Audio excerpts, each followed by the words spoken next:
Moi boas a todos e a todas e benvidas á nosa canle, onde habitan as letras. Nesta ocasión, imos a falar da importancia que ten ensinar a tradición oral galega aos nenos e nenas. Concretamente, falaremos das cantigas tradicionais. Estas cantigas son as cancións de tradición oral que foron creadas por un inicio por un autor ou autora, pero que, a ser asimiladas polo pobo, chegan a convertirse en anónimas. As cantigas populares foron inventadas polos nosos antepasados como un medio de desfrute e expresión. Polo tanto, cada pobo tiña as súas propias cancións. Cancións nas cales representaban multitude de anécdotas tanto da súa propia vida como do pobo. As pezas de tradición oral, dependendo da ubicación da que proveña, poden chegar a ser moi variables en canto a instrumentos, diferentes toques ou formas de cantar, ou incluso poden ter influencias do castelán.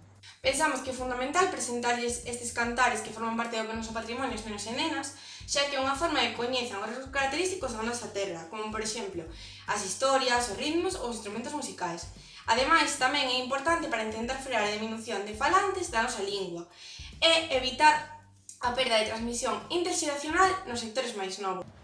A continuación mostraremosvos un vídeo onde aparezo eu xunto coas miñas veciñas que desde pequeniña me iniciaron no mundo do folclore, tocándovos e cantándovos unha peza con pandeireta que está composta por unha muñeira e unha xota da zona de Pontevedra. Esperemos que vos guste.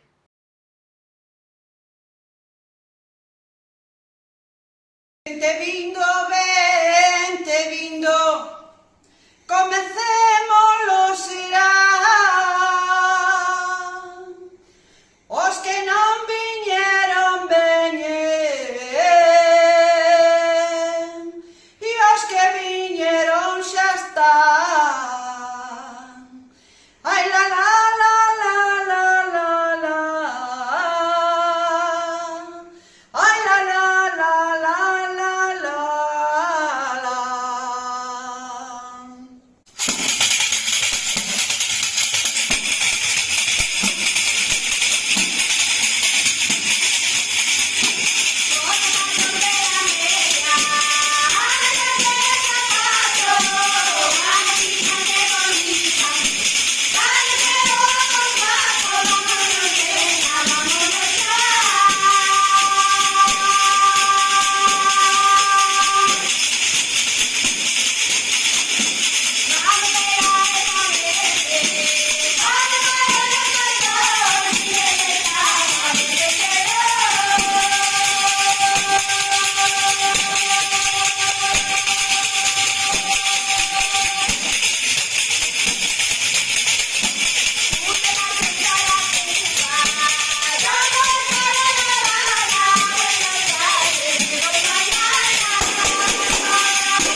A mí sempre me gustou cantar estas cancións, porque miñas aboas cantaban moi ben e bailaban moi ben.